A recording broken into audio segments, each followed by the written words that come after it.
But now I talked to Ashley about the humidity. I said, how's that humidity? She says, oppressive. When you have dew points in the 70s to kick off your morning, you really have nowhere to go but down. That's right. Because the air temperature only gets hotter and it's only going to feel steamier and steamier as the day goes on.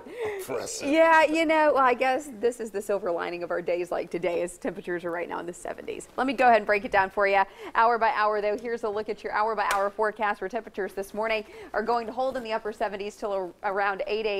And then it does look like even though temperatures will be at around 80 at 8 o'clock, it will still already feel like the mid to upper 80s. Mid 80s by 10 o'clock, 90 at noon. Sunshine is going to be the main feature of the sky today. Then we could see a few clouds building in later this evening. I will call for an occasional shower or storm along and south of 20. That's going to be our main window of focus today. But it still looks like the folks that will stay most dry are northwest corner of the state.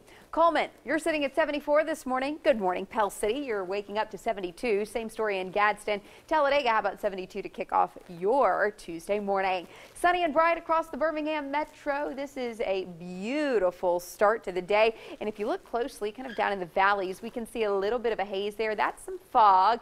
But as I've mentioned before, we do track some of this fog, especially areas prone to that.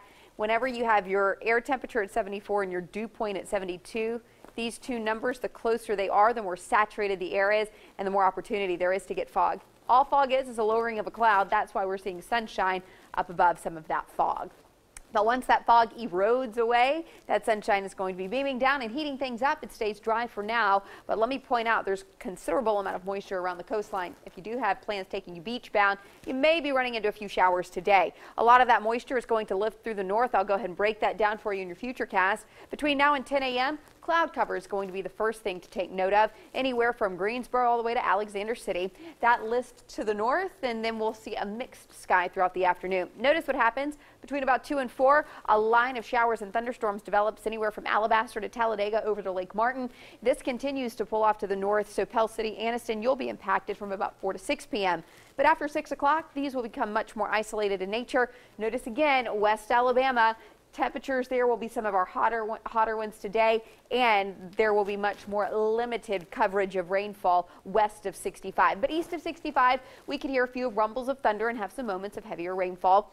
And then it looks like things dry out by tomorrow morning. Temperatures slide back into the 70s. But notice what happens tomorrow. Not only are temperatures climbing again to near 90, but we are going to see more widespread coverage. Here's what's interesting.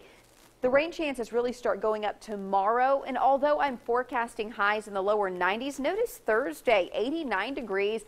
I actually think that some places could hold in the upper 80s if they see a bit more rainfall and a bit more cloud cover. So it would be interesting to see how some communities' temperatures shake out as we move into the weekend.